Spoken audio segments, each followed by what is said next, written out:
Hey, what's going on everyone? Coach U here, coming to talk to you weekend warriors and making sure that you know how to get warmed up properly so you can avoid injury and not have it affect your daily life. Because the reality is, we're not professional athletes, but we love playing sports and it does take a toll on the body, and you need to prepare yourself so that way you can help prevent injuries so you're not dealing with a low back strain when you're trying to get in and out of your car during the week when you're not playing. So what we're gonna do now is we're gonna go over 10 exercises that you can get done in about 10 to 15 minutes, and that's gonna get you prepped and ready and hopefully keep you injury-free.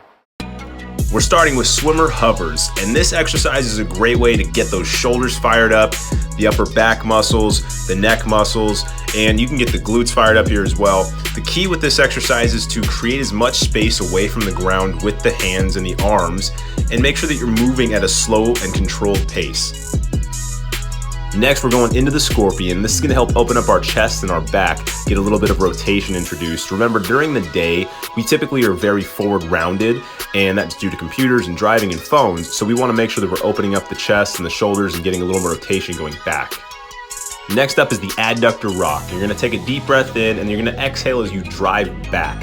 This exercise is to open up the hamstring on the inside as well as the groin muscle or your adductor. And it also is going to open up the ankle and the knee on the opposite side. So remember to inhale and exhale while going through this motion.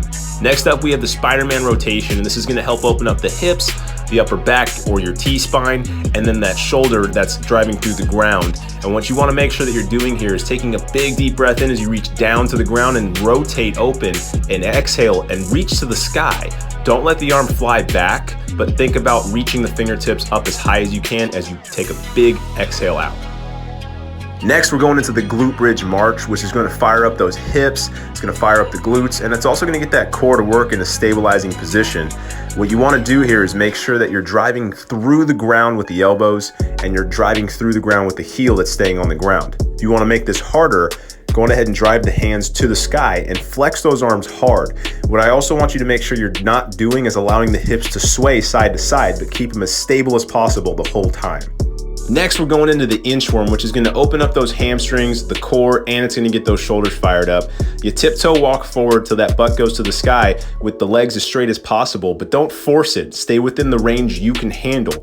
Also, walk those hands out there as far as you can, and that's going to get that core to really fire up, but keep those hips stable. Now we're gonna go single leg, quad pull to the hinge. This is gonna be working some balance, some core work. It's also gonna get those hips and hamstrings opened up at the same time. You wanna make sure you're taking a deep breath here. As you start to descend, I want you to exhale as you reach as much as you can and fight for more space. Now we're gonna go into a 180 lateral lunge. When you play sports, you have to go left and right, and you have to learn how to absorb the force going left and right. So this is gonna allow those adductors and the hips and the ankles and the feet to go side to side and get woken up in that way. When you do this, you wanna stay low through the transition as you slide side to side. Big step over, control your step going down, drive back into the heel, and switch. Next, we have the Atlas lunge. You want to take a deep breath in at the top and then exhale as you're reaching overhead and backwards a little bit. Don't lean back too much, but I want you to reach those hands as high to the sky as you can, control the step down, and push yourself back away from the ground as hard as you can. Next, we're gonna go into a leg swing to a stance. Now, with this exercise, you don't have to kick above your head. If you have a small range, stay within that range. Add a little tiny hop as the leg comes through, stick the landing, and hold that position for a second before moving on.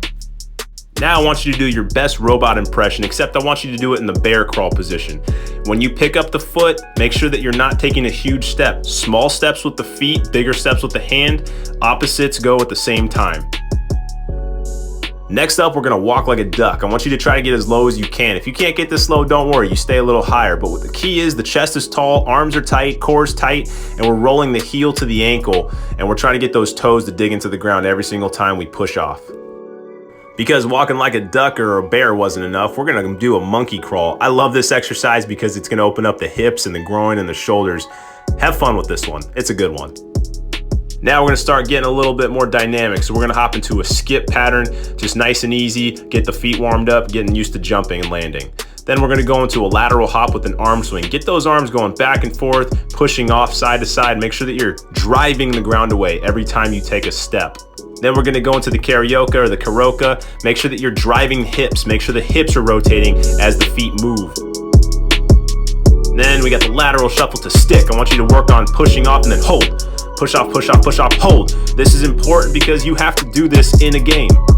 We're taking that same sentiment, except this time we're gonna run forward and back with a stop and go. Switch feet every single time as you go forward, hold, drive back, and retreat and go. Then we're gonna go into the figure eight. I love this move because it's teaching you how to turn and get those ankles to dig into the ground, which you are going to be doing during a game. So take this one and run with it, literally. Enjoy.